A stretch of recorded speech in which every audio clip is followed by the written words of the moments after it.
Hey guys, this is Tom from Numbers Game Lifestyle, and today we're going to actually have a Bible study about the Bible and fornication, which is, the modern definition is sex between unmarried couples, which is, of course, a sin, and God hates that. But is that really the case? Is that really what fornication meant? I mean, that's what it means today. But what about when the Bible was written?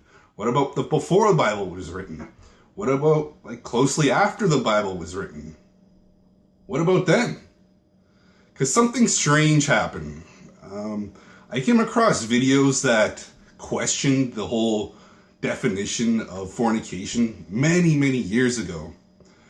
And they were saying the definition changed.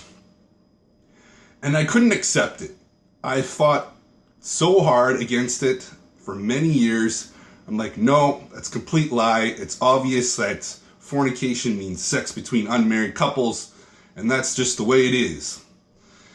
And I really didn't look into it. But as soon as I actually did research the word fornication, it was very easy to see how the word has changed over time and what it originally meant to what it is today. And you can see this in yourself when you look in the Old Testament in the Hebrew, New Testament in the Greek. What you'll find is the word fornication in the Hebrew Old Testament, they use the words zana.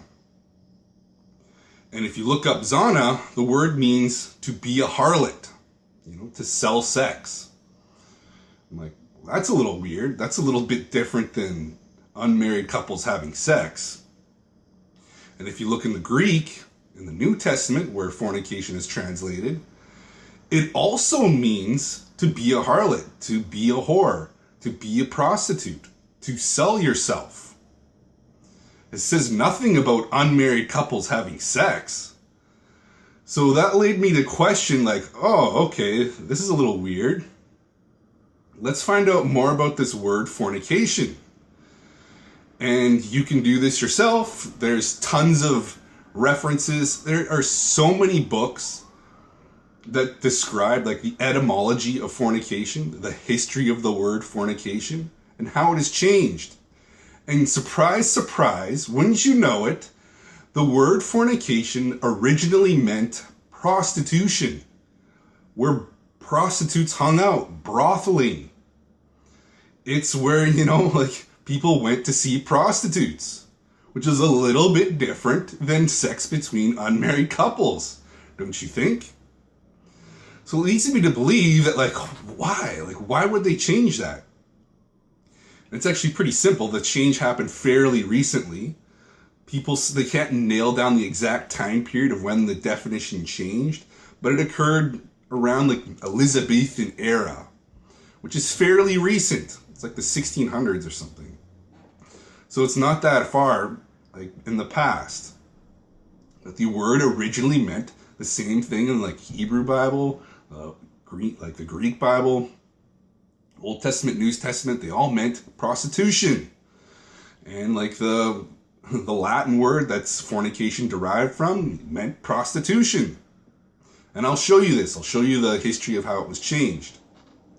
And we're going to use secular sources that confirm this, that how the word evolved over time to what it is today. And we're also going to look in the Bible as well, in each and every instance of sexual wrongdoing. And we're going to look at each verse in context to figure out what's actually a sin and what is not. And by the end of this video, there's going to be tons of people that are going to absolutely hate me, tons of Christians that are going to hate me. But there's going to be some that is going to restore their faith in Jesus, restore their relationship with God. As I remember growing up, I lost, so many of my friends had lost their faith because they couldn't overcome this issue of feeling guilty about, sexual thoughts, masturbation, sex without being married. And all that guilt, all that frustration, all that shame was for absolutely nothing. God does not care, and I'm going to prove it to you. all that shame comes from the modern day teachings. Modern day teachers changing the definition of words. The same thing they did with how they changed the word of fornication. They changed the word of orgy as well.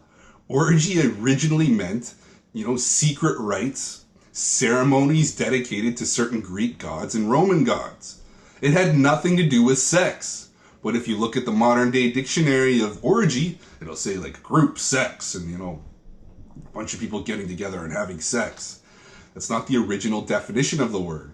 These words have evolved and changed over time to restrict people's sexual, appetite, sexual freedom. It has nothing to do with the Bible, nothing to do with God, and has everything to do with religious teachers wanting to quell and put rules on your sexuality that aren't there. And I will prove this to you because we're going to go over the secular, sources showing the progression of how the word changed, how fornication changed. And we're also going to go through the Bible, starting in Genesis and working all the way through to pinpoint what's a sin and what is not, according to the Bible itself. And we're going to take each verse in context. So, everybody that's watching this video, stay tuned. I'll put timestamps at each and every point of each and every verse I use. So before you say, but what about this verse? And what about this verse?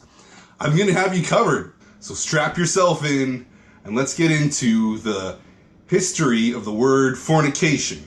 First, let's discuss the modern day definition of fornication, which we all know and are very familiar with.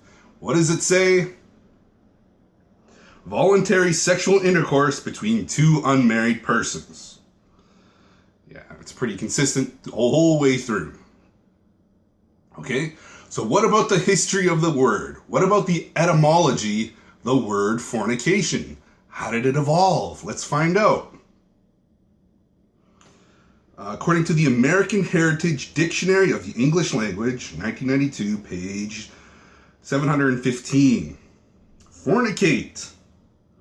To commit fornication, from the late Latin word fornicare, fornicat, from fornix, meaning vault, vaulted cellar, brothel.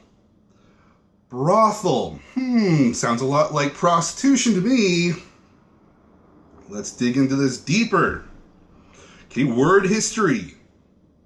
The word history, let's find out. The Latin word fornix, from which fornicatio, the ancestor of fornication, is derived, meant a vault, an arch. The term also referred to a vaulted cellar, or similar place where prostitutes plied their trade. Okay. So the sense of fornix in late Latin yielded the verb fornicare, to commit fornication, from which is derived fornicatio, whoredom. Our word is first recorded in Middle English around 1303. Okay, so from later on, in the same thing, the American Heritage Dictionary of English Language, they discuss prostitution. Prostitute, one who solicits and accepts payment for sex acts, who sells one's abilities and talents for the name of unworthy purpose, to offer oneself for sexual hire. Okay, so we're all very familiar with this word prostitution. Okay, so let's dig into the American Heritage Illustrated Encyclopedia Dictionary, 1987, page 658. Fornicate. To commit fornication, Latin word fornicare, fornix, vault, arch. In the late Republican period, a vaulted underground dwelling in Rome where poor people and prostitutes lived, hence, especially in early Christian writings, a brothel. A brothel. How about that? Where prostitutes hang out, where prostitutes apply their trade. History of English in its own words, 1991, page 53 to 54. Fornication. The early Christian writers who created the verb fornicare, to frequent brothels.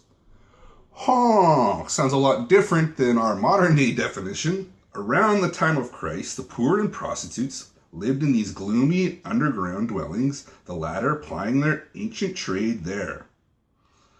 formex, meaning oven, then became fornix, brothel, with reference to the prostitutes' vaulted brick hovels.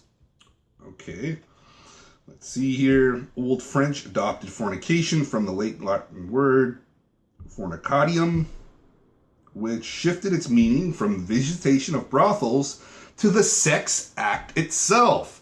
So here we have clear evidence that they changed the definition from, the prostitutes where they applied their trade to the sex act itself.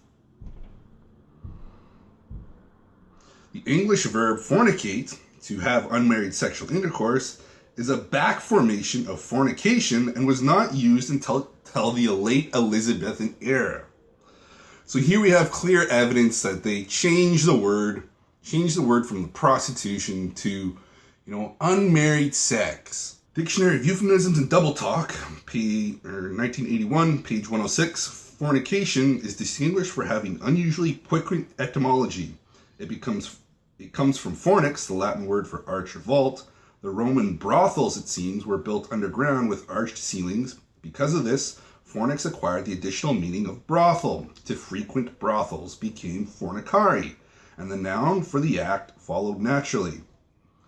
The Facts on File, Encyclopedia of Word and Phrase Origins, 1997, page 260.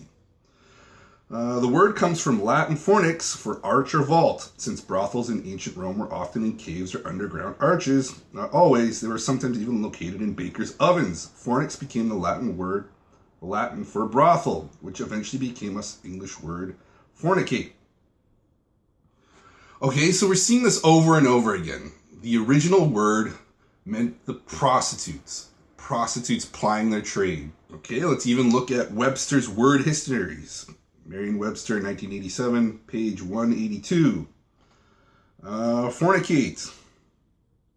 Fornix, arch vault, in arch basements inhabited by people of the lower classes. Brothel. Fornication. Because brothels were sometimes established in Roman vaults, fornix itself took on the sense brothel. The roots of English and a reader's handbook of word origins. Fornicate, what low-grade Roman whores did beneath the oven-like vaulteds of public dwellings. A Browser's Dictionary and Native's Guide to Unknown American Language, 1980, page 137. Then, with a sense of shift to arched construction of a brick oven, then, because the Romans used the same sort of arched brickwork in underground parts of great buildings, and because of the poor and the prostitutes of Rome lived in such underground, the time of Christ, early Christian writers evolved the verb fornicari to frequent brothels. The whores of Pompeii worked in similar stone crib. Okay, so there we go. Like, the original Latin word had to do with where the prostitutes live. Origins, a short etymology dictionary of modern English. 1958, page 229. An arch, an arch, an arc, an arch, hence an arched vault, hence a vault, especially hence an underground brothel, hence a low brothel. A brothel, to frequent brothels. Brotheling, hence unmarried sexual intercourse. I find this funny, how they put hence unmarried sexual intercourse. Like, unmarried people, the only way they could have sex was to go to a brothel. Get real. Unmarried people can have sex anywhere. They don't go to brothels to have sex. Arcade Dictionary of Word Origins, 1990, page 237. Latin from fornication. Fornix denoted an arch or vault, and hence came to be used in the late Republican period for the sort of vaulted underground dwellings where the dregs of Roman society, tramps, prostitutes, petty criminals lived. Early Christian writers honed in on the prostitutes and employed the term with a specific meaning, brothel. There we go. So it's where prostitutes hang out. It's where prostitutes do their thing. Merriam-Webster's Dictionary of Law, page 207. Fornication, late Latin fornicatio, from fornicare, to have intercourse with prostitutes, from Latin fornix, meaning fornix, arch, vault, brothel. Encarta World English Dictionary, page 107. So, to have sexual intercourse outside of marriage, mid-16th century. This is like what we currently have, our current definition. Ultimately, from ecclesiastical Latin fornicari, from the Latin term fornic, arch, fornix. Later brothel, because prostitutes in Rome solicited under building arches. So you see again, like the original word was where the prostitutes hung out. So as you can clearly see, the Bible was not corrupted originally. What they did was simply change the definition. They didn't change the original words. They just changed the word of the definition of the word fornication. Sneaky bastards. Same way they did the same thing with the word orgy as well. It originally meant like secret rites between, ceremonies dedicated towards certain gods, like Roman and Greek gods. And suddenly it changed to group sex and, lots of people having sex. Complete nonsense. It's just a way to restrict your sexual freedom. And of course, there's tons more of these sources, but it's pointless just to regurgitate the same thing over and over again. So what I'm going to do next is I'm going to go to the Bible. And we're going to go to the Bible and use nothing but that. We've used all like the secular sources that clearly demonstrate that the word originally meant prostitution, just like the Greek, just like the word in Hebrew. So they're all very consistent. It's only the modern definition that's crept its way in recently. Okay, so now let's look at the Bible and let's discuss everything that could possibly mean that sex outside of marriage is wrong. And we're going to cover the verses that even, endorse this behavior, endorse that like people can have sex and not be married and God doesn't care. Let's find those verses. One thing that we have to know before we dive into these scriptures is in the Old Testament, written in Hebrew, and in the New Testament, written in Greek, both languages only use one word to describe a wife, a woman, or female. So it's all one word. There is no distinction between either of them. So in the Old Testament, they use Hebrew, and the word is Isha. Isha? I don't know. Isha, and it means wife, it means woman, it means female. Any of those things. And the context of the verse determines whether it's wife or a woman. Same thing in the Greek. They use the word gune, which means woman, or wife if she belongs to a man. And you have to look at the verse to figure out if it's talking about a woman or if it's talking about a woman that belongs to a man, in which case she's a wife. So you have to look at each verse to determine, whether it's talking about a woman or whether it's talking about a woman that is, let's say, owned by a man, married to a man. A man has purchased her, and therefore she is his wife and like his woman.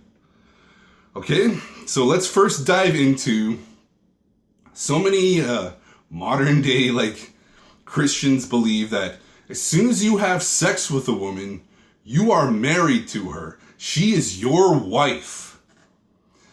And the Bible mentions absolutely nothing about this. Remember, the word wife, woman, female, it's all one word in both of these languages, in the Old Testament and the New Testament. So you have to really look at the verse to determine whether it's actually talking about a married woman or just a normal woman. And this is where people get confused. Okay, so let's dive into the first mention, that people use. Like, once you have sex with a woman, you are married to her for life. You are essentially she's your wife, which is completely false. And I'll prove it to you with tons of verses that show that you can have sex with a woman and she doesn't have to be your wife. You can both go your separate ways and God doesn't care. Okay, so these modern day teachers claim that this verse, Genesis 2:24, means as soon as you have sex with a woman, she's your wife forever. Complete nonsense, but let's look at the verse. Therefore shall a man leave his father and mother, and shall cleave unto his wife, and they shall be one flesh. Okay, so according to them, this verse means that as soon as you meet a woman, you have sex with her, she's your wife, essentially. Okay. That's a little bit of a stretch, don't you think? Because there's no talk about a marriage. There's no talk about, a marriage ceremony. There's no talk about, what even a marriage is. They don't even talk about, the rules of a marriage, anything like that. It just says a man leaves his father and mother, he meets a woman, they become one flesh. And that is pretty much like to me, this seems completely plain. Man meets a woman, he leaves his father and mother, meets a woman, and he becomes one flesh, meaning they have a kid. It's one flesh. And they start the cycle of their family. A new cycle begins. A new generation begins. That's the way it's always going to go. Man leaves his father and mother, finds a woman, impregnates her. They have one flesh. And the cycle continues. The generation cycle continues. This is obvious. You can't go throwing in this is about marriage and this is about, never leaving her. And this is about all these rules connected to marriage. No. The Bible never actually invents marriage, invents the rules. God simply put rules around marriage that had already existed because of man's own, tradition. Man had wanted to own the women they were with because it ensured that they had paternal rights and ensured that the children was theirs, or it helped ensure that the children was actually theirs and not someone else's. So God put rules around marriage. Same way thing he did with slavery. He put rules around slavery. Does that mean God invented slavery? No. He just put rules to make sure that there was fair treatment involved in all parties. Same thing with marriage. It's not like God ordained this is I'm inventing marriage and this is what the ceremony is going to be like. This is going to be your vows. None of that. All that was established by man. God simply just put the rules into marriage to ensure fair treatment. Same thing we did with slavery. You notice there's a parallel between slavery and marriage. Both times people are being bought. When you bought a wife, you bought her from her father. When you bought a slave, you bought her from a master. So it's not like you own this person, essentially. You're purchasing them and they become your property. That's what these traditions are. God simply just put rules around them to ensure, fair treatment in these, man-made traditions. And the funny thing is, in even the New Testament, God admits that after the resurrection, you'll be no one's wife, no one's husband.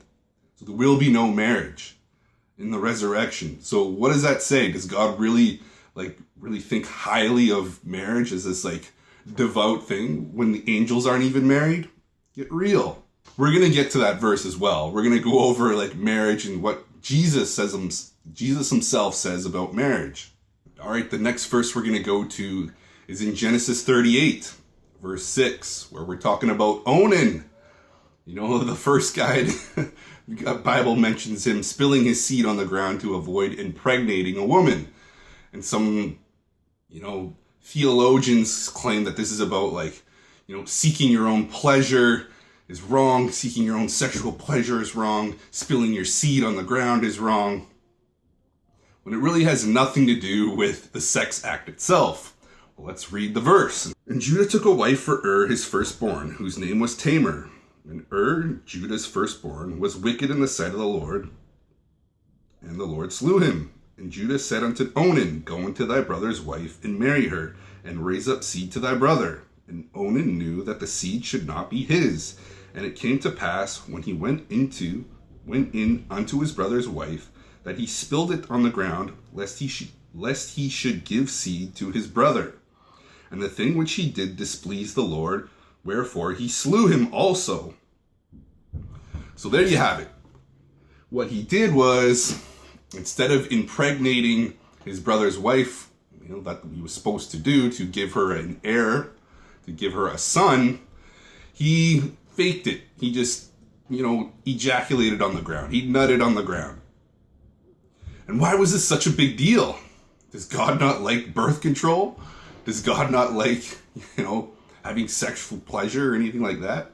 It had nothing to do with sex and had everything to do with generations. Inheritance. Onan wanted the inheritance for himself, and he knew that the son that he would produce would not be his. It would be his brother's, essentially, and he would get all the inheritance. He would get all the status as well, as soon as he was of age. So it was his own greed that wanted to prevent, his wife, his new wife from getting pregnant, and stealing his inheritance that he thought was rightfully his. That's why God slew him. It was his own greed. It had nothing to do with the sex act itself. All right, the next verse that we're going to get to is in Exodus 22. And if a man entice a maid that is not betrothed and lie with her, he shall surely endow her to be his wife. If her father utterly refuse to give her unto him, he shall pay money according to dowry of virgins. You notice something funny here? It says when you have sex with a virgin, you are obligated to ask her for marriage. And if the father refuses, you pay the father how much virgins are worth on the marriage market. And then you go your separate ways. You notice something funny here? There's no sin offering. There's no sacrifices to be made. There's no wrongdoing. There's no sin. The only violation was making her worth less money because she was no longer a virgin, which made her worth less money on the marriage market. So the man owed the father money. So he made up that debt by paying the dowry of virgins. This has nothing to do with sin. So if you want to use that today, if you have sex with a virgin today, you better ask your father, the girl's father, for marriage. And you better ask her, how much do I owe you for taking her virginity? That's biblical, right? He's going to be like, what? What are you even talking about? First of all, you're not marrying my daughter. You barely know her. And what kind of money are you talking about? Get that, what are you, crazy? So it has nothing to do with God disliking your sex or thinking it's wrong, because there is no sin. There is no sin offering to be made. There's no sacrifice.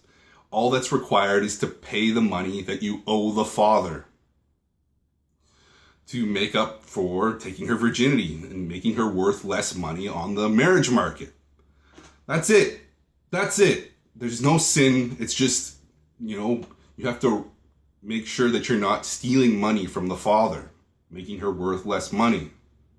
That's it. Now we're going to get into the serious stuff on what God considers sexual immorality, what he considers the do's and don'ts with sex. And he has a huge list showing, a decent list showing exactly what's a sin. And if it's not on the list, it's fine. Okay, so let's go through it. Leviticus 20:10. And the man that committeth adultery with another man's wife, even he that committeth adultery with his neighbor's wife, and the adulterer and the adulteress shall surely be put to death. And the man that lieth with his father's wife hath uncovered his father's nakedness. Both of them shall surely be put to death. Their blood shall be upon them. Okay, so it's talking about adultery. Having sex with another man's wife.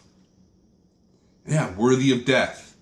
Okay, so yes, we all know adultery is a sin, having sex with another man's wife. It's pretty reasonable, thinking about back in biblical times, why this penalty was so severe. Think about it. If there wasn't severe penalties around, having sex with other people's wives, then you could never be sure that the child that you think is yours is actually yours. You'd always be wondering, is this kid even mine? I don't know, people are banging each other behind each other's back all the time because there's no penalty around, doing that. So you would never know that the child was actually yours. And what happens if you don't know that the child is yours? The odds of you loving the child, caring for it, investing all the time and energy and love into it, is pretty low, considering you don't even know if it's yours or not. It could be some other guy's. So, of course, there's severe penalties around adultery because you want to ensure that the child that you know that your wife produces is yours, and you know it's your flesh and blood. And that is why like there's such severe penalties around adultery. So let's go further. What else is sexually immoral according to God? And if a man lie with his daughter-in-law, and both of them shall surely be put to death, they have wrought confusion, their blood shall be upon them. Okay, this sounds pretty reasonable. Don't have sex with your, in-laws. The Bible lists the entire, don't have sex with this person in your family, this person in your family. Yes, it all has to do with incest and even in-laws, because it creates confusion, and especially with inheritance and things like that. So it's easier just to find someone you're not related to. Yeah, that way you ensure that, your genetic bloodlines your genetics are diverse from each other. If a person's closely related to you, the odds of you replicating those same mutations in your DNA go up. So you produce less healthy children. So yeah, totally reasonable. A lot of these sexual laws have to do with your health, making sure that you're healthy, your children are healthy. If a man also lie with mankind, as he lieth with a woman, both of them have committed an abomination. They shall surely be put to death, their blood shall be upon them. Okay, so yes, can't have sex with men. Men can't have sex with men. Pretty self-explanatory. And if a man take a wife and her mother, it is wickedness, and shall be burnt with fire, both he and they. There shall not be no wickedness among you. Okay, yeah, so again, you can't take a wife and then take her daughter as well. Yeah, totally reasonable. And if a man lie with a beast, he shall surely be put to death, and ye shall slay the beast. And if a woman approach unto any beast and lie down thereto, thou shalt kill the woman and the beast. They shall surely be put to death. Their blood shall be upon them. Okay, so men and women cannot have sex with animals, engage in bestiality.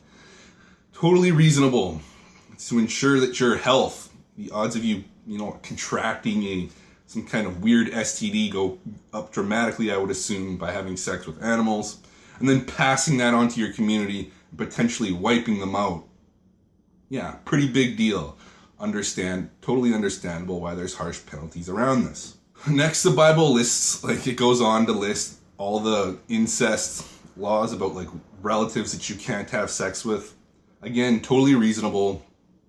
It's about, preserving your bloodline, making sure it's as healthy as possible, and you reduce that when you have sex with a bunch of close relatives. Those are the, sexual sins, the sexual immorality. And if you notice, it mentions nothing about pleasuring thyself with thy hand, spilling thy seed on the ground. It mentions absolutely nothing to do with masturbation. So yeah, you're fine. You're good to go. And don't give me this, masturbation's a modern thing. No one did it before today, these days. Get real. Of course they masturbated back in biblical times. And you notice it didn't say anything about, unmarried people having sex and not getting married. Absolutely nothing. So yeah, there you have it. This list of sexual sins says absolutely nothing about singles having sex or masturbation. Ta-da! Alright, we're going to go to Deuteronomy 21:10. And when thou goest to war and against thine enemies, and the Lord thy God hath delivered them unto thine hands, and thou hast taken them captive, and thou seest among the captives a beautiful woman, and thou hast a desire unto her, that thou wouldest have her to thy wife. And then thou shalt bring her home to thine house, and shalt shave her head and pare her nails. And she shall put the raiment of her captivity off her, and she shall remain in thine house, and be with her father and mother a full month. And after thou shalt go unto her, and be her husband, and she shall be thy wife. And it shall be, if thou have no delight in her, then thou shalt let her go whither she will. Thou shalt not sell her at all for money, that thou shalt not make a merchandise of her, because thou hast humbled her. Okay, it's super hard reading King James sometimes. But what does that mean? It means, of the captives, when you go to war, talking about war brides, essentially. But if you see an attractive woman that you want to maybe possibly have as a wife, you take her, you bring her home, you shave her head, you pare her nails, and you leave her for a month to mourn her father and mother, because they were probably killed in the war. And after that month, you have sex with her. And who knows, for whatever reason, maybe she just doesn't make a good wife and you don't want her, you can let her go and you both go your separate ways. And to me, this sounds a lot like modern day relationships. Men and women come together, they have sex, they have a relationship for a while, they split up and they go their separate ways. No strings attached. That's exactly how modern day relationships play out. And this is exactly what God's describing here. You make her, maybe you wouldn't want her as a wife, you have sex with her, but if it doesn't work out, bam, you both go your separate ways.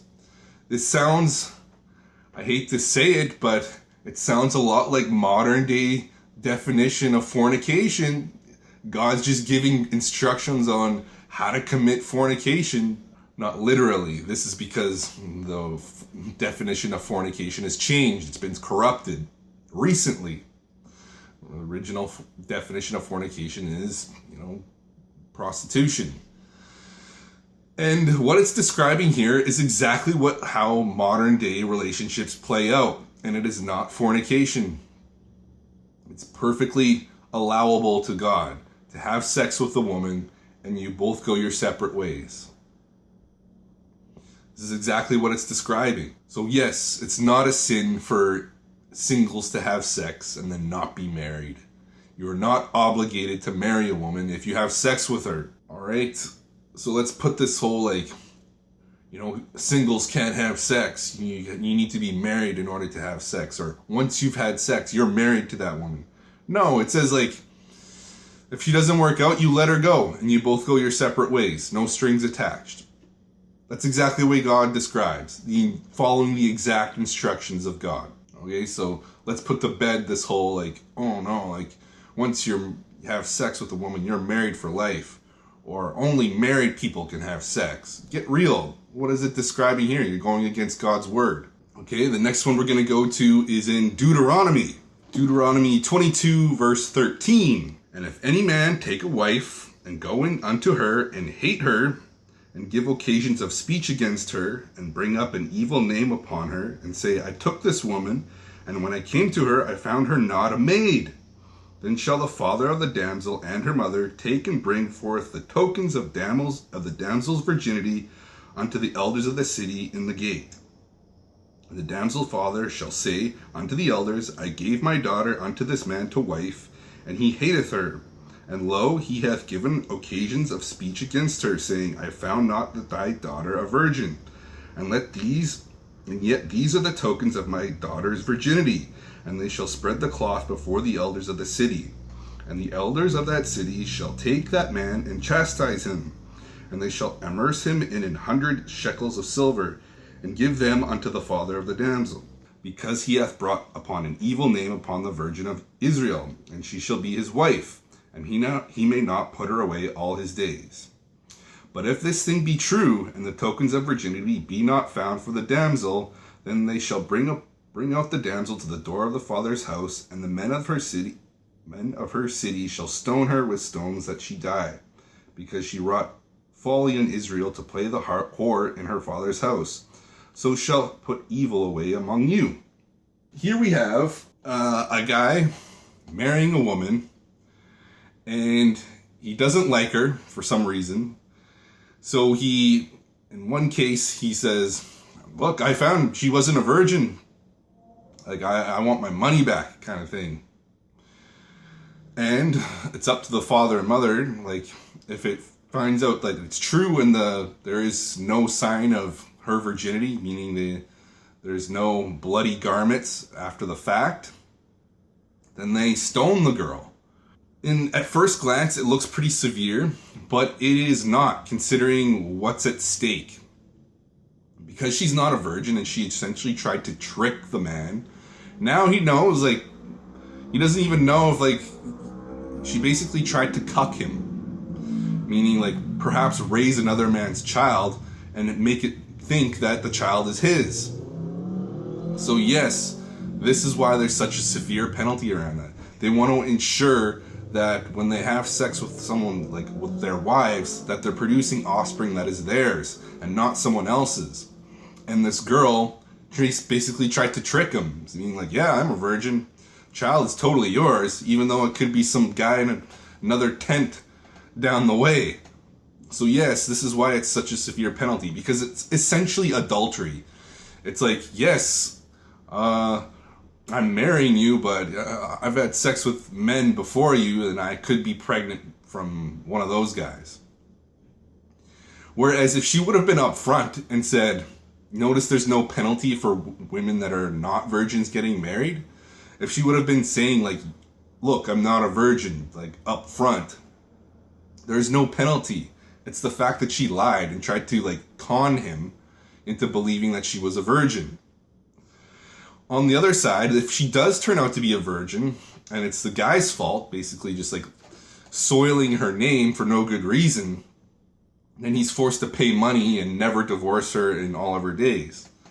This is, as you know, kind of a punishment for, you know, bringing a lie upon this woman. This virgin was essentially a virgin, but you didn't like her for some reason, so now you try to, like, throw dirt on her name. So yes, this is what it's about. This is why there's harsh penalties about, you know, women pretending to be virgins and trying to con men into believing that they are. That's why the penalty was so severe. Notice it didn't say anything about the woman, like, being upfront and saying, like, I am not a virgin up front. There's no like penalty for that. Okay, next verse we're gonna go to Deuteronomy 22. If a man be found lying with a woman married to a husband, then they shall both of them die, both the man that lieth with a woman and the woman, so thou they put away evil from Israel. Okay, so it's talking about, you know, the penalty for adultery, taking another man's wife. Yeah, that's what, you know, the penalty is, like we discussed earlier. If a damsel that is a virgin be betrothed to a husband, and a man findeth her in her city, and lie with her, then ye shall bring them both out unto the gate of the city, and ye shall stone them with stones that they die. The damsel, because she cried out not, being in the city, and the man, because he hath humbled his neighbor's wife, so thou shalt be put away evil from among you. Okay, so this is exactly like adultery. When a woman is engaged, betrothed, it means the man is probably already put down money, being like, this is my wife, we're just waiting for her to become of age. So, and if she has sex, when that deposit's been made, that she's already been, like, betrothed to this man, then she's essentially committing adultery by sleeping with someone else. It's just like, what if she gets pregnant by this guy and convinces, like, now this guy doesn't know if the kid is his or not. So yes, this is why the penalty is so severe. When a woman was betrothed, she was essentially married. She was, like, taken. She was bought. She was purchased. So she was no longer single. This is why the penalty was so severe. But if a man findeth a betrothed damsel in the field, and the man force her and lie with her, then the man only that lie with her shall die. But unto the damsel thou shalt do nothing. There is in the damsel no sin worthy of death. For as when a man riseth against his neighbor and slayeth him, even so is this matter. For he found her in the field, and the betrothed damsel cried, and there was none to save her. If a man find a damsel that is a virgin, which is not betrothed, and lie with her, and lay hold of her on her, and lie with her, and they be found, then the man that lie with her shall give unto the damsel's father 50 shekels of silver, and she shall be his wife, because he hath humbled her. He hath made her, he may not put her away all his days. Here we have an instance of a guy forcing himself on this woman in the field. against her will. And of course, the guy is guilty of, he's guilty of death. And of course, because the woman is the victim, there's no penalty. She did nothing wrong. She was the victim. Then after that, it's discussing what happens when, two unmarried people have sex in the country. The guy is forced to pay the father what a virgin is worth and marry her. And it's up to the father to decide whether he wants to marry this guy, wants to marry his daughter to this guy. And he can't divorce her in all her days. So really, if we want to apply this to nowadays, if you have sex with a virgin, then you're supposed to go to your, her father and pay the father how much a virgin is worth, and then propose to be married to her. Again, we don't have to do this nowadays. This is a cultural thing. You're welcome to go try it. Like, you can go talk to the girl that you have sex with father and ask her to be your wife, or ask her to be, how much money do I owe for taking her virginity? But you're going to look really dumb doing it, a little bit crazy. So yes, this has nothing to do with sin. This has everything to do with, what you owe the father back in biblical times, what a virgin was worth back in biblical times. Okay, the next story we're going to get to is King David and his many wives and his adultery that he was very guilty of, and kind of murder as well. So let's dive into that and what God has to say about his many wives, his many concubines, and his adultery. Let's find out. Just a little bit of context here. This is just as King David becomes king. So just as he's starting his reign. And David took him more concubines and wives out of Jerusalem after he was come from Hebron. And there were yet sons and daughters born to David. Okay, so this is like after he's been, king. He's probably already taken Saul, the previous king's wives and concubines, and now he's adding more. Now he's getting his own, essentially. So yeah, we clearly see here that he has had several wives and several concubines. The Bible names 7 wives, and the Bible counts 10 concubines, but that is just at that point in time. Who knows how many concubines he had during his entire reign as king. Just at one point in time, there was 10 concubines that were, taken from him by his son Absalom when he tried to usurp the throne. He set up a tent on top of the palace house so everybody in town could see, and he took 10 of those 10 concubines and put them in a tent and had sex with them. So thereby usurping David's throne, being like, I'm the king now. So at that point in time, there was 10 concubines. And we'll get into that in a second. Now we're going to talk about David's adultery and taking someone else's wife and having them killed after the fact to kind of cover it up. So here's what happens. This is in 2 Samuel chapter 11. We'll go to verse 2. And it came to pass in an evening tide that David arose from off his bed and walked upon the roof of king's house. And from the roof he saw a woman washing herself, and the woman was very beautiful to look upon. And David sent and inquired about this woman, and one said, Is not this Bathsheba, the daughter of Eliam, the wife of Uriah the Hittite?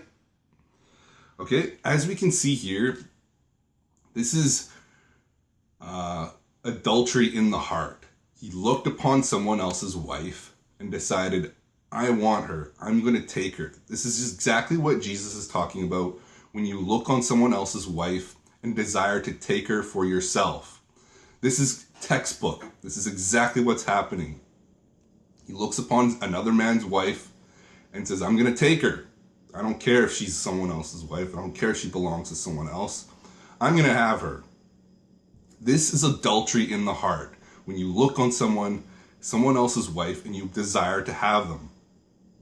Exactly what Jesus is talking about in the New Testament. And David sent messengers and took her, and she came in unto him, and he lay with her, and she was purified from her uncleanliness, and she returned unto her house. And the woman conceived, and sent and told David, and said, I am with child. And David sent Joab, saying, Send me Uriah the Hittite. And Joab sent Uriah to David. And when Uriah was come unto him, David demanded of him how Joab did, and how the people did, and how the war prospered. And David said to Uriah, Go down to thine house, and wash thy feet. And Uriah departed out of the king's house, and there followed him a mess of meat from the king. But Uriah slept at the door of the king's house with all of his servants and his lord, and went not down to his house. And when they told David, saying, Uriah went not down unto his house, David said unto Uriah, Comest thou now from thy journey? Comest thou not from thy journey? Why then did thou not go down unto thine house?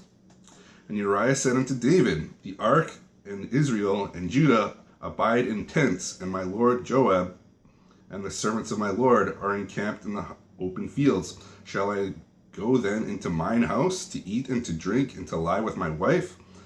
As thou livest, and as thy soul liveth, I will not do this thing. And David said to Uriah, Tarry here today also, and tomorrow I will let thee depart. So Uriah abode in Jerusalem that day and in the morrow. And when David had called him, he did eat and drink before him, and he made him drunk, and at even he went out to lie on his bed with servants of the Lord, but went not down to his house. And it came to pass in the morning that David wrote a letter to Joab, and sent it by the hand of Uriah. And he wrote in the letter, saying, Set ye Uriah in the forefront of the hottest battle, and retire ye from him, and he may be smitten and die. And it came to pass, when Joab observed the city, that he assigned Uriah into a place where he knew that the valiant men were. And the men of the city went out and fought with Joab, and there fell some of the people of the servants of David. And Uriah the Hittite died also. Okay, so here we have David with all of his wives, all of his concubines, chilling out on his palace, sees a naked woman showering herself, and says, oh, that girl's pretty hot, I want to get with her. Does she belong to anybody? Yeah, she belongs to Uriah the Hittite. And he's like, you know what? I don't even care. I'm going to have her anyways. That's adultery in his heart. He's committing adultery in his heart first, and then he physically does it after. He has her, he impregnates her, and as soon as she finds out, she tells David, I'm pregnant. And then he tries to cover it up by quickly getting Uriah back and being like, yeah, go lay with your wife. I'm going to cuck you. I'm going to make you convince you that the kid is yours, but it's really mine. Ha ha ha. But Uriah, being the loving, faithful servant that he is, won't even go home to his wife because he feels guilty about leaving his men, leaving all those men that are fighting on the front lines. So that basically signs his death warrant then, because David, wanting to cover it up, says tells the commander, Joab, hey, get him into the heat of the battle, and once he's in battle, withdraw and leave him to die. And that's exactly what happens. He dies in battle because they left him. They essentially murdered him. The hands of their enemies. And so, what happens after this fact? Let's find out. Okay, so now we're going to find out what God has to say about David's many wives, many concubines, and his adultery. And it's going to be spoken through the prophet Nathan. Let's find out. This is going to be in 2 Samuel chapter 12, verse 1. So this is just a little context to not read so much. This is David coming to David to confront him about his adultery and murder of Uriah the Hittite. And he's a prophet of God speaking directly from God. He's a prophet. His prophecies come true. So you know he's false. He's not a false prophet because his prophecies about David actually come true.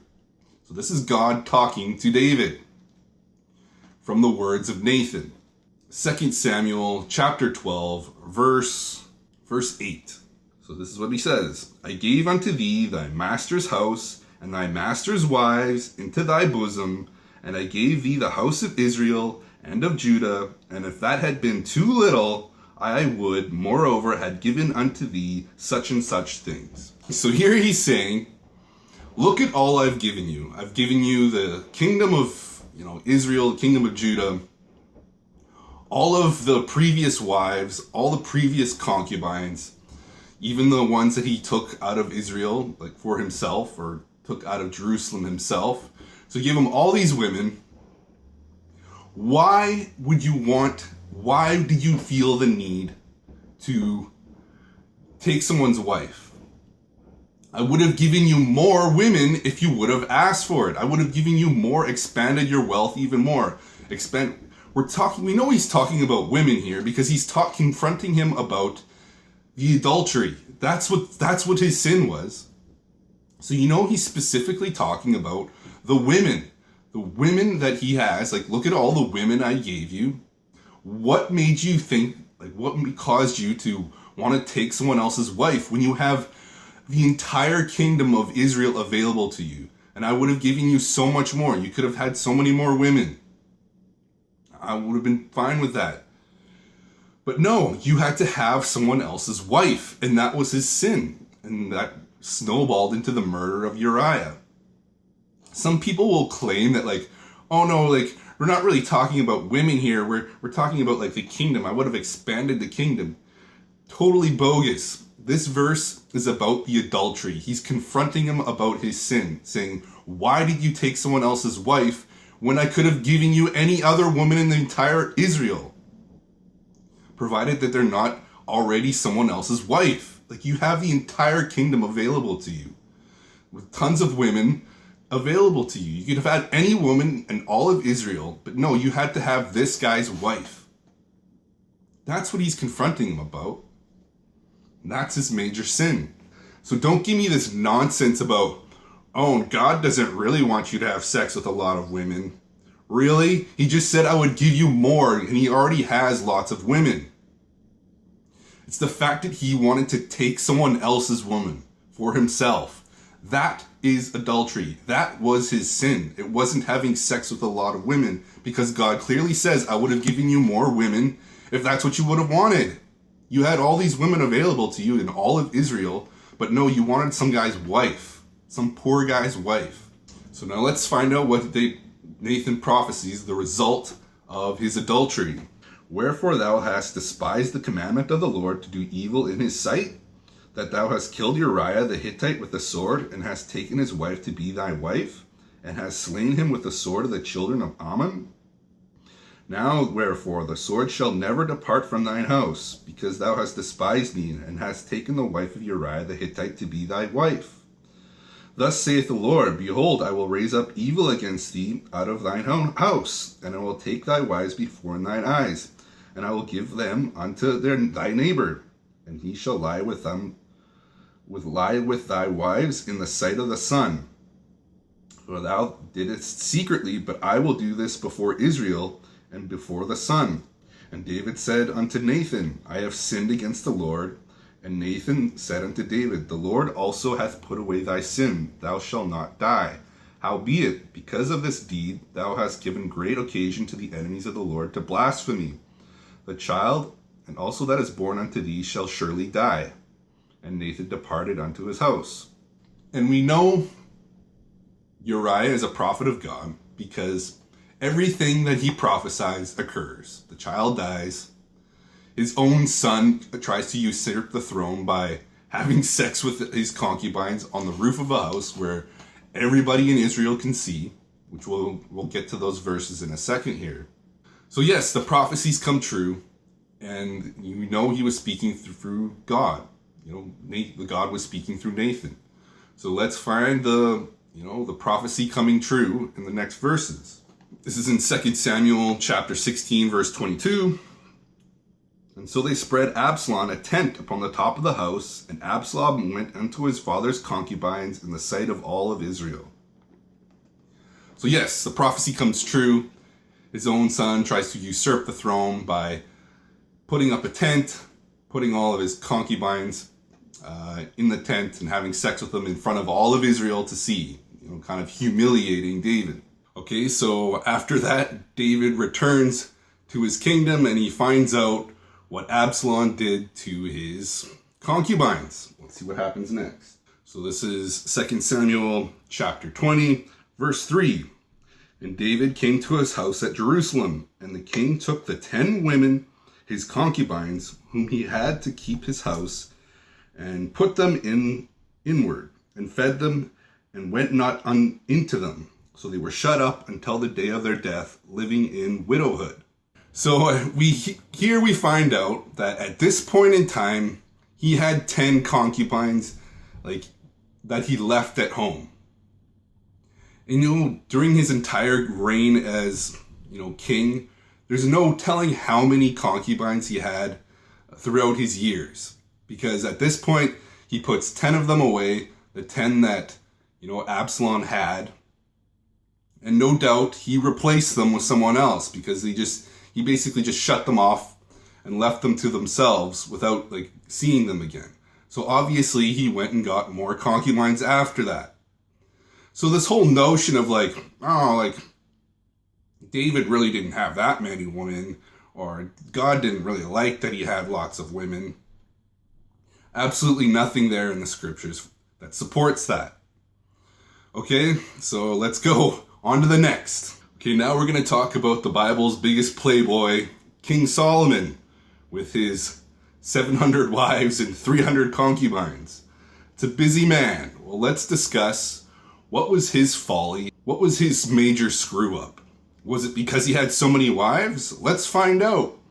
We have to go to 1 Kings chapter 11, verse 1. But King Solomon loved many strange women, together with the daughter of Pharaoh, women of the Moabites, Ammonites, Edomites, Zidonians, and Hittites, of the nations concerning which the Lord said unto the children of Israel, Ye shall not go on into them, neither shall they come unto you, for surely they will turn away your heart after their gods. Solomon clave unto these in love.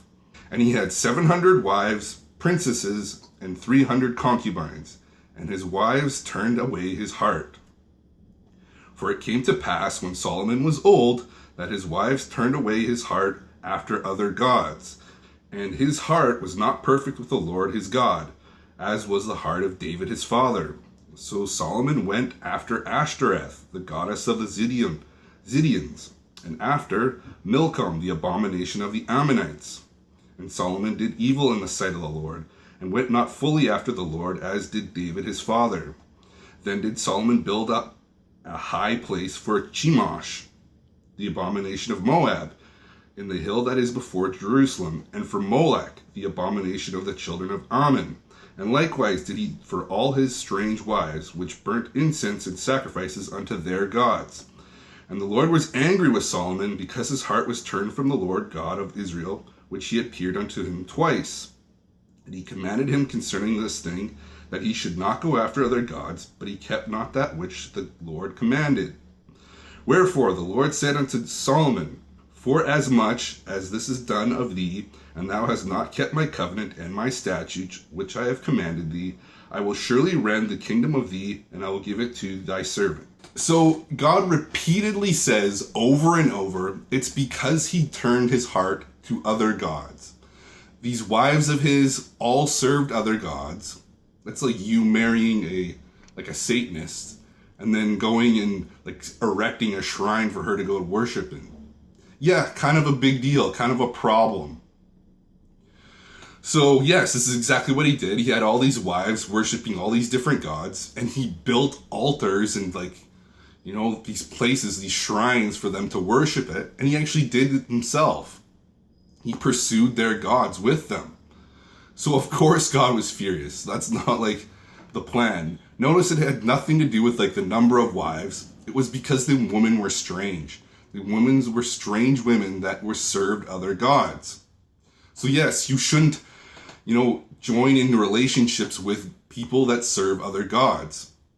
Because who knows, maybe you go and start serving their gods as well, just like Solomon did. So yes, this was his major sin. This was his folly. It wasn't the fact that he had many wives. It's repeated over and over again because his heart was turned away from God to pursue these other gods. That's it. I was going to discuss the Song of Solomon because it deals with erotic love, sexual attraction. The entire book is basically dedicated to man and woman's sexual attraction towards each other. And it's not his wife, or definitely not his first wife. It's just one of his women that he's very sexually attracted to, and he writes a big long poem about her. And her attraction to him. And it's all about like sexual attraction. So God is not a prude. God does not think like, oh, sex is gross. No, he's very sex positive. He just puts very basic rules on sex to keep you healthy and to keep your children healthy. So I won't even bother discussing it because it's the entire book's dedicated to, just describing men and women's sexual attraction toward each other. So we're going to go to the New Testament now. And this is where this is where most people have their biggest gripes about, what fornication is and what is sexually immoral.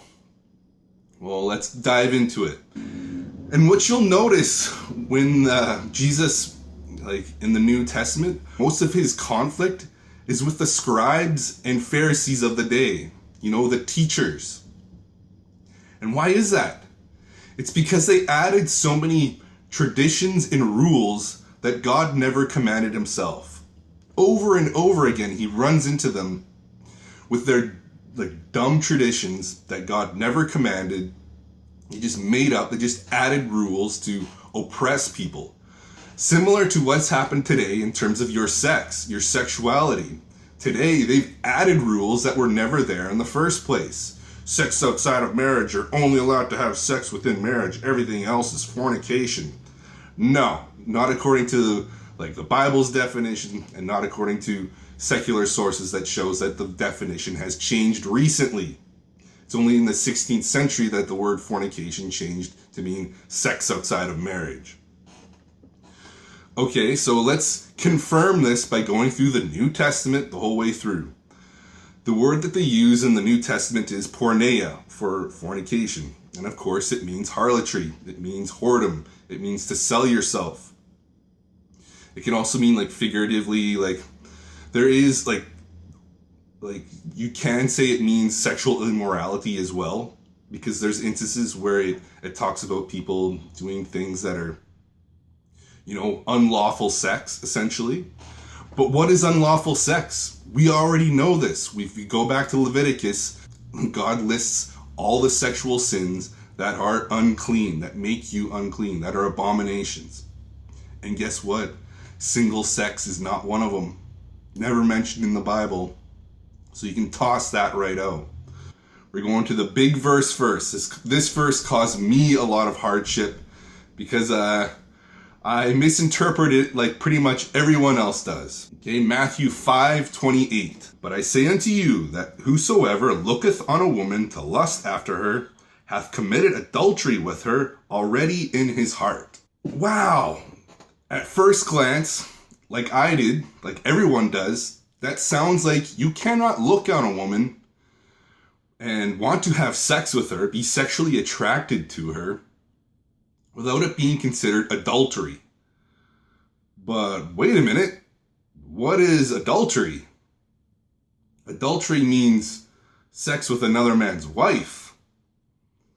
So it's talking about someone that's married? Yes. Understand that in the Hebrew and in the Greek, the word wife and woman is the exact same thing. There is no distinction. They don't have a word for wife. It's just of someone's wife when she's someone, it's just considered someone's wife when she's owned by a man. She's married to a man. then she is someone's wife, or someone's woman, more accurately. That woman belongs to that man.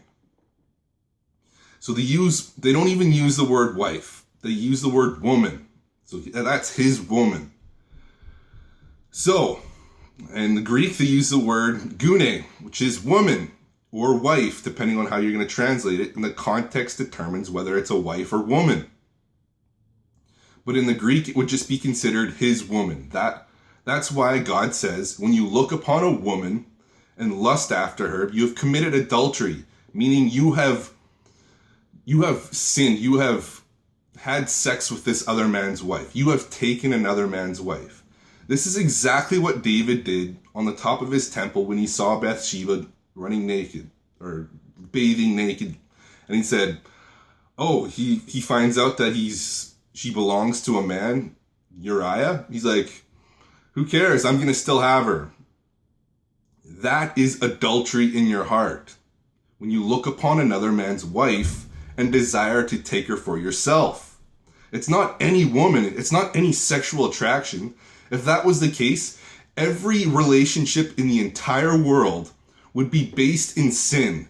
Because look, when you look upon a woman, your wife in the future, you're sexually attracted to her. All that means it's a sin. You're committing adultery. Sorry, it's only until after you've been married that you're not committing adultery. Get real. This is about wives, lusting after people's wives, which is the exact same word as woman, which is why the Bible uses the word woman. It's somebody's wife because it's talking about adultery. The verse clearly indicates this. The context clearly indicates this. So no, it is not a sin to look upon a woman and want to have sex with her. It's not a sin to actually masturbate thinking about having sex with a woman. What is a sin is desiring someone's wife to take her for yourself. Being like, oh, that's someone's wife? Who cares? I'm going to still take her. She seems like she's into me. I'm going to still have sex with her. That is adultery. That is adultery in your heart.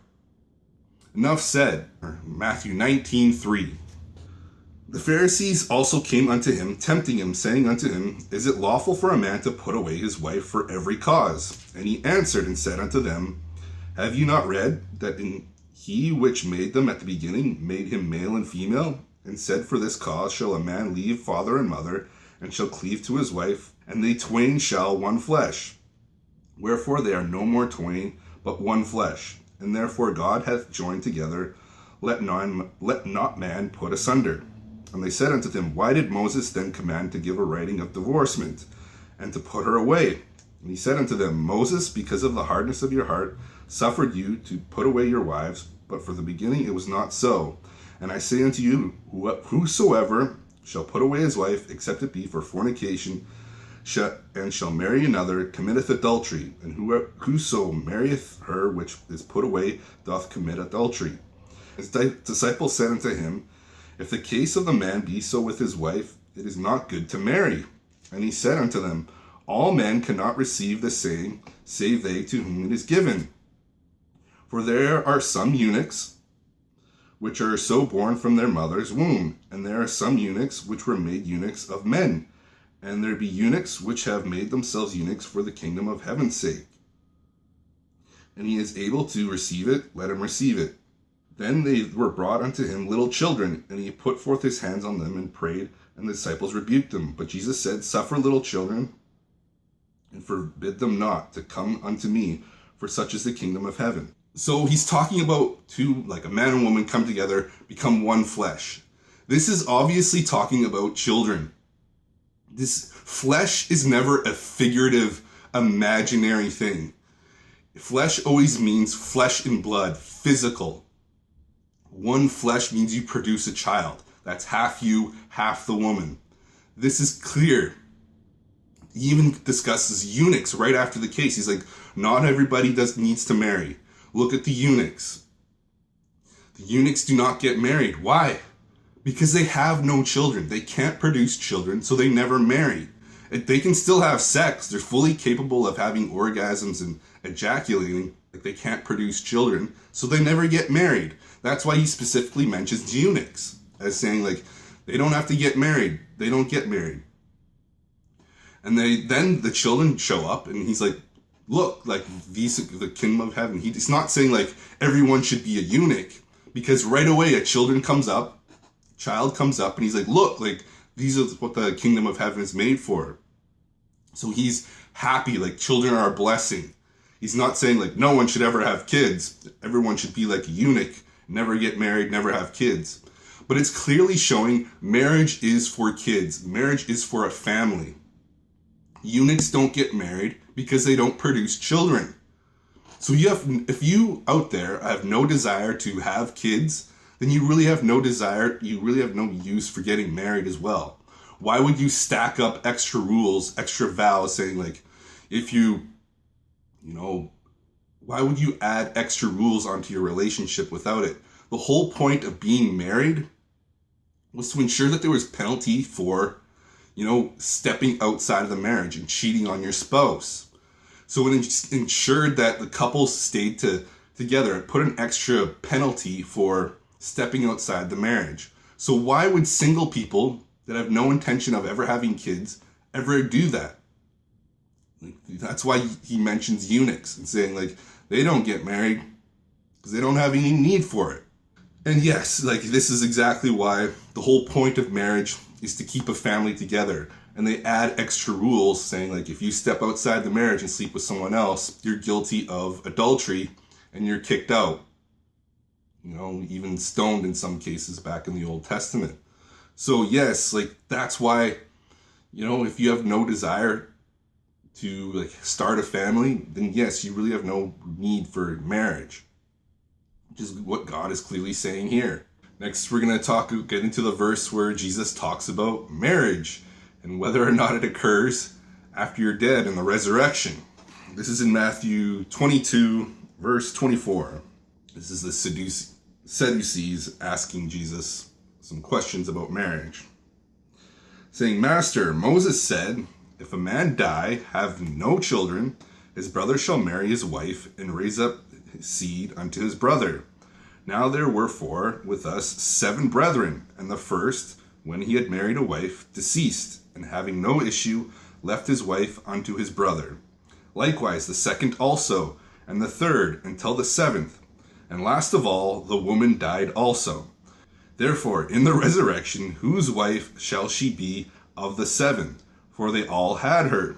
Ye do err, not knowing the scriptures, nor the power of God. For in the resurrection they neither marry, nor are given in marriage, but are as the angels of God in heaven.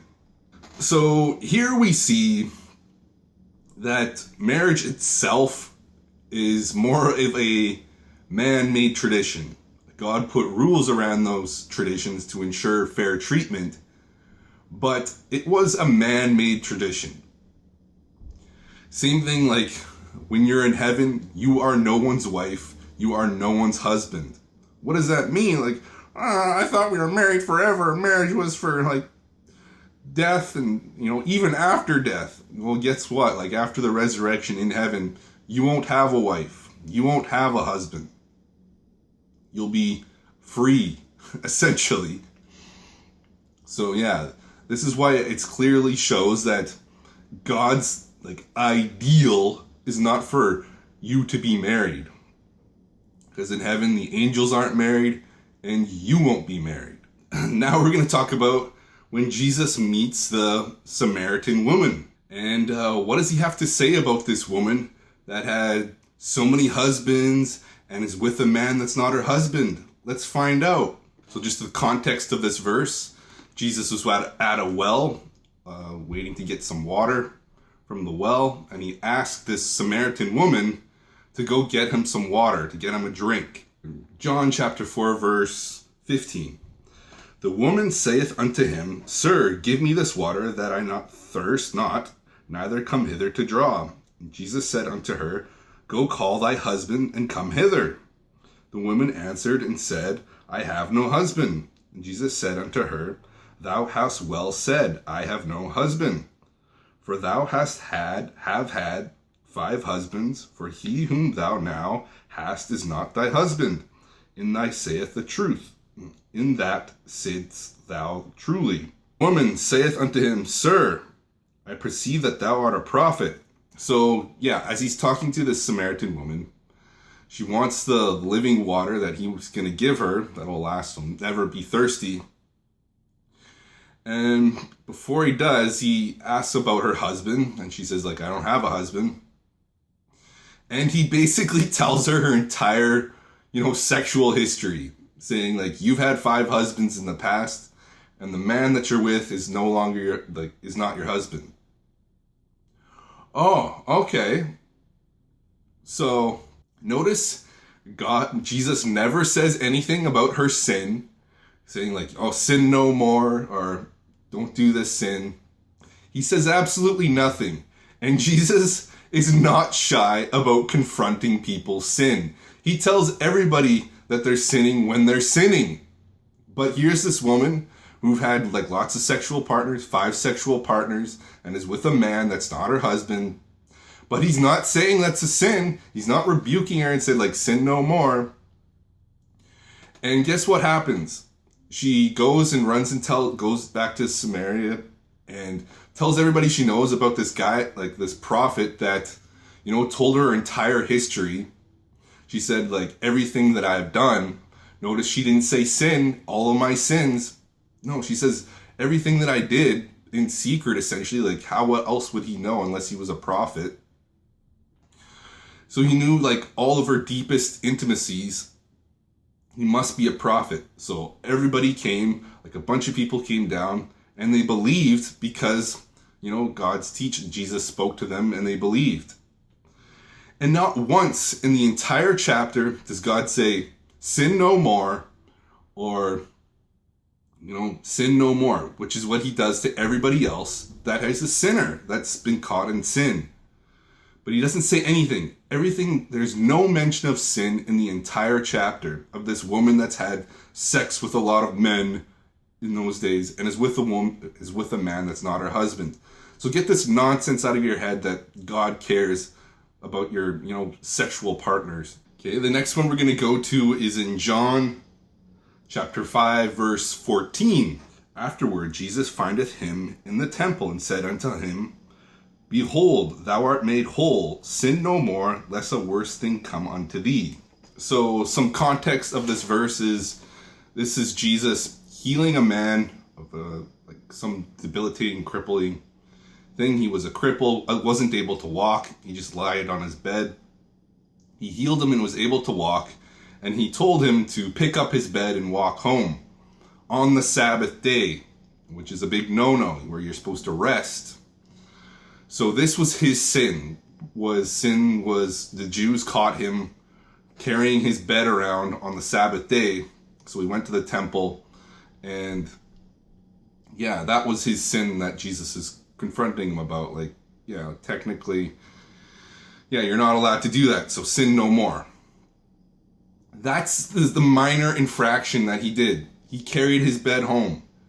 And you're going to contrast to that Samaritan woman who the big sin was like, sleeping with a man that wasn't her husband. But God didn't say sin no more. He didn't tell her, go get married. No mention. Absolutely no mention. But this minor infraction of this crippled man, once he's healed, he's carrying his bed home. Jesus tells him to sin no more. That right there tells you that there was no problem with what the Samaritan woman was doing. He didn't confront it. He didn't even mention it.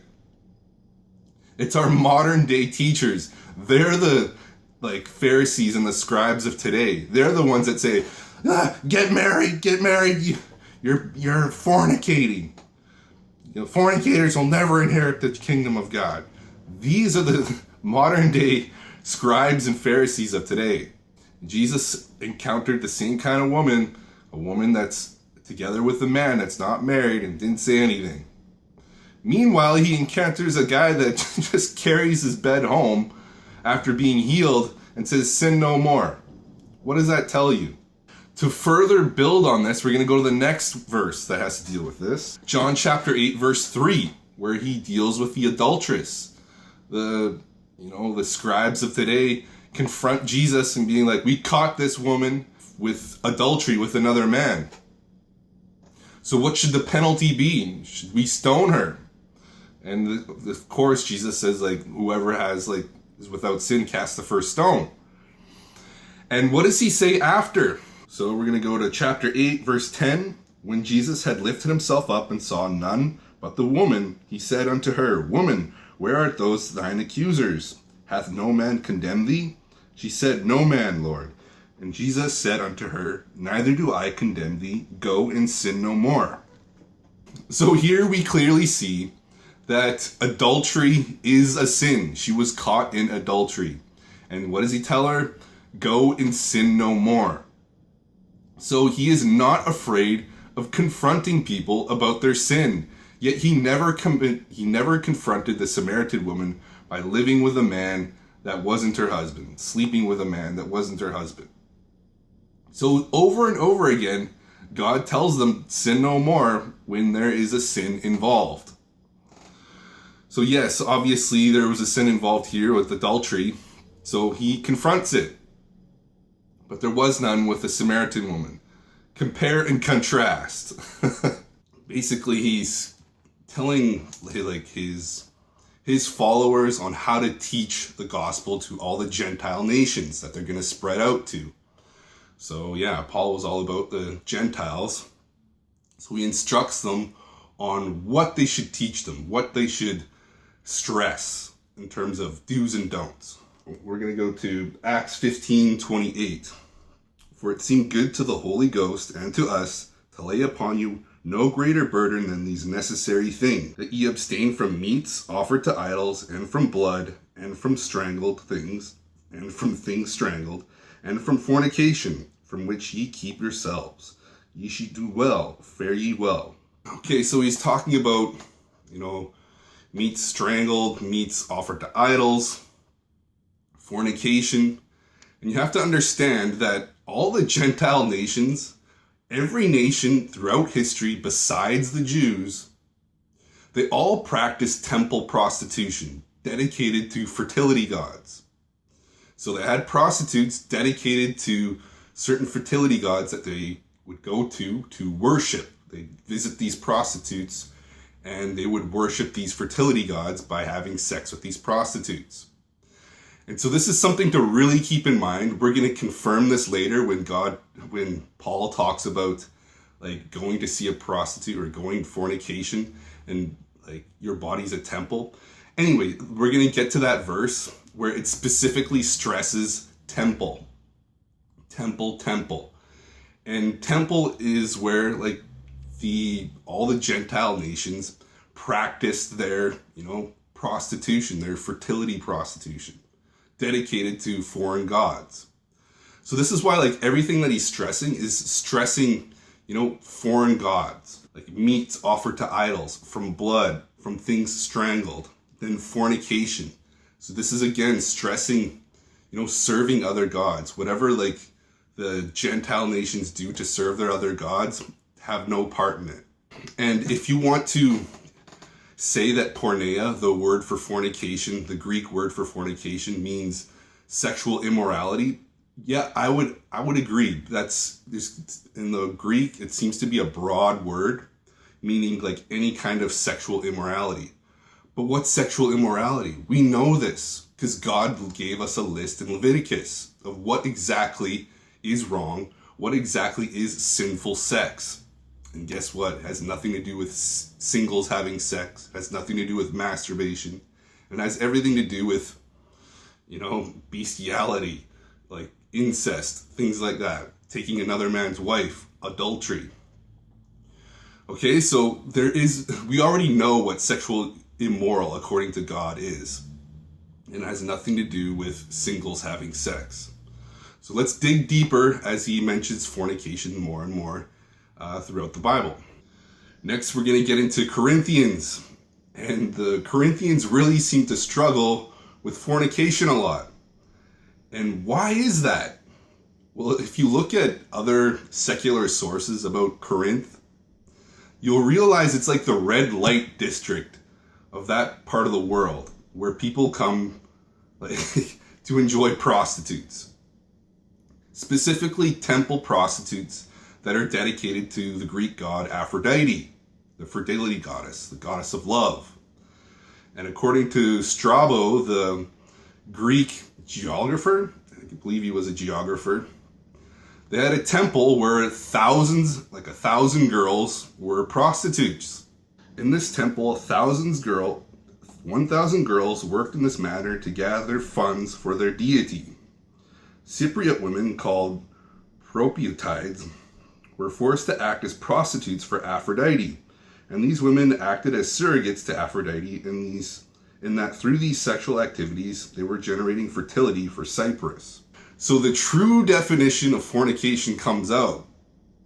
This is what like the people of Corinth were really struggling with, because the temple prostitution was a way of life for these people. It was like common. There's a lot of prostitutes dedicated to this fertility goddess, Aphrodite. You'll notice later on, he mentions your body is a temple for the Lord. So he's basically contrasting, like when you go to this temple, you're worshiping another god. That's what, such a damning thing about fornication. Is you're like worshiping another god in front of everybody else. Everybody, you call yourself a Christian, but you're going to this temple of Aphrodite to, have sex with a prostitute and worship Aphrodite. Yeah, it's a bad look, of course. It's a sin against your own body. So let's actually dive into wherever, Paul mentions fornication to these Corinthians. So chapter 5, verse 1, it is reported commonly that there is fornication among you, and such fornication as it is not as much as named among the Gentiles, and that one should have his father's wife. Okay, so yeah, obviously a big deal, having sex with your father's wife. It's adultery. You're stealing her away. She's owned by your father, and you're having sex with her. That's adultery. So of course, it's going to be frowned upon and called out. But again, this has nothing to do with two unmarried people having sex in our congregation. No, that's what you would see today. That's what you would see in today's church. That's not what you see in the time that this was written. Okay, so let's go even further with more mentions of fornication. Here is where Paul mentions the temple. Like your body is a temple. So Corinthians 6:13. Meats for the belly, and the belly for meats, but God shall destroy both it and them. Now the body is not for fornication, but for the Lord, and the Lord for the body. And God hath both raised up the Lord, and he will raise up us by his own power. Know ye not that your bodies are members of Christ? Shall I then take the members of Christ and make them members of a harlot? God forbid. Here we see harlot. Exactly what we've all been talking about, what fornication means. Prostitution. And specifically, when Corinthians did prostitution, they dedicated it to fertility gods. So it just wasn't any normal prostitute. It was a god, like a prostitute dedicated to a foreign god. And you were worshiping that god by going to see one. So yeah, a double whammy.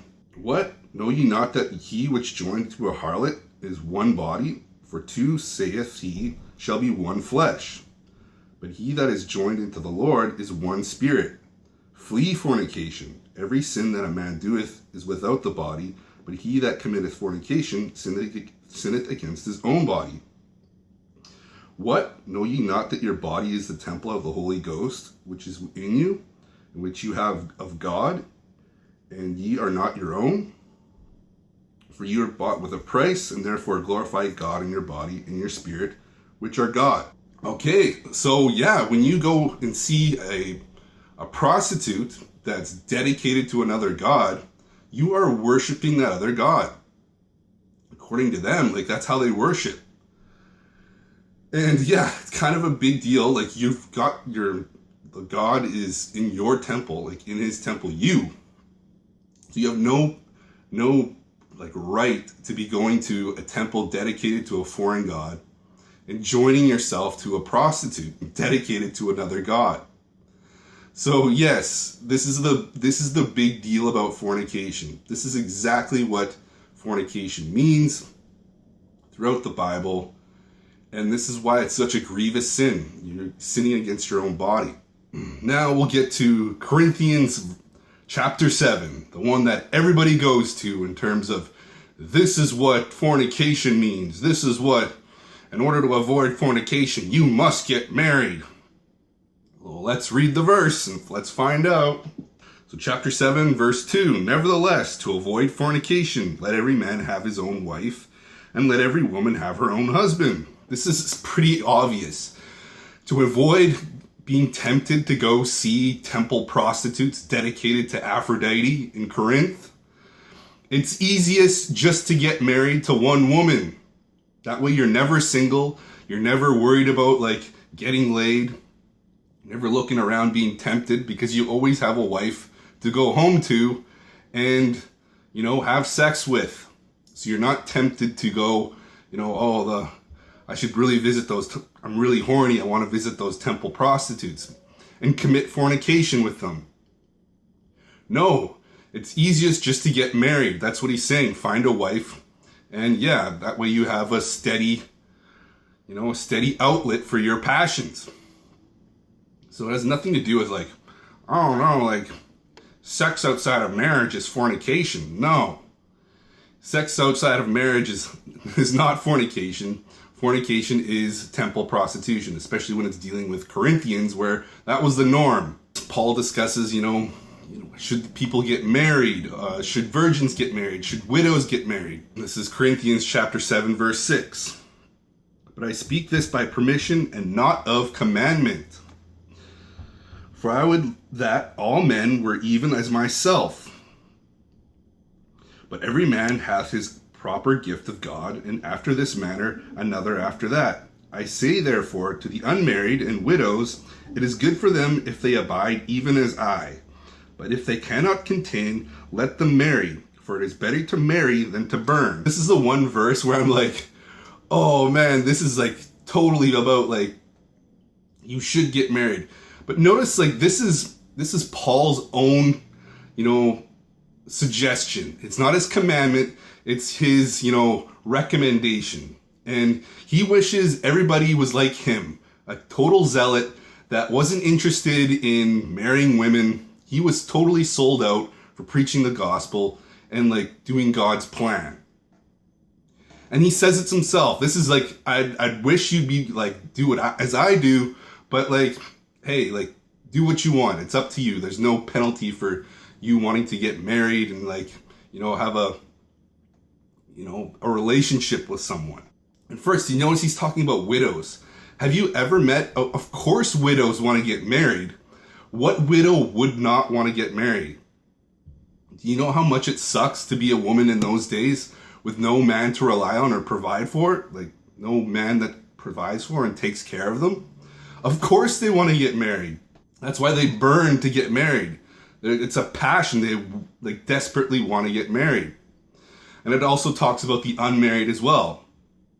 Of course, they want a sexual outlet as well. And that's the thing, Paul has his own biases that he's very upfront about. He's look, I don't do this, and I wish you were kind of like me, but I understand that not everybody is like me. So if you feel the need, it's no point, there's no sin in getting married, finding a woman, settling down. But again, he's talking about, spreading the gospel. He wants people like him that are, totally sold out to the work of spreading the word. So that's why he discusses virgins. He discusses all manners of people that are married, people that are unmarried. And again, he keeps on reiterating that this is his opinion. His opinion. This is not a commandment of God. This is always him speaking. He's very clear on, this is my recommendation. This is not coming from the Lord. So again, you can't just cherry pick verses and be oh, yeah, see, this is where marriage is totally recommended. You must get married. No, he was just saying, in order to avoid fornication, get married. That's the easiest way to avoid it. That way you always have a sexual outlet. You're never single. You're never looking around to get laid. You'll never be tempted to go visit the, Aphrodite temples. And just think for a moment, if everyone did what Paul recommended, and that they should all be like him, not married, don't start a family, just be sold out for the gospel, just spread the gospel, forget your earthly things, forget your wife, forget a husband. Just imagine that was the case. The entire church would die out within one generation if everyone did what he recommended. So this whole notion of like virgins shouldn't get married, they should just remain virgins. Widows should just remain widows. Married should just remain married. He's just saying his own recommendations. He doesn't expect you to follow it. Because if everybody actually did what he said, the entire church would die out within one generation because no one would have kids to pass it on. Lastly, we're going to get to Timothy, on Paul's letter to Timothy, as he's instructing him on how to set up churches in the Gentile nations. He gives them instructions on how to set up the congregations. Timothy chapter 3 verse 1. This is a true saying, if a man desire the office of a bishop, he desireth a good thing. A bishop then must be blameless, the husband of one wife, vigilant, sober, of good behavior, given to hospitality, apt to teach. We go to chapter 3, verse 12. Let the deacons be husbands of one wife, ruling their children and their own house as well. Okay, so obviously we see that if you want to be a leader of a church or one with high power in the church, then you should have one wife. Why does he specifically say one wife? This is because the more wives you have, the more distractions you have. Meaning, you're going to be busy with all your wives trying to make everything run smoothly, that you're not going to be able to run a church. You're not going to be able to, oversee your congregation. That's why he stressed having one wife. But guess what? If you're not a church deacon or not a church bishop, you were perfectly capable of having more than one wife. Oh no, I thought it was only one woman for the rest of your life. Not even in the New Testament.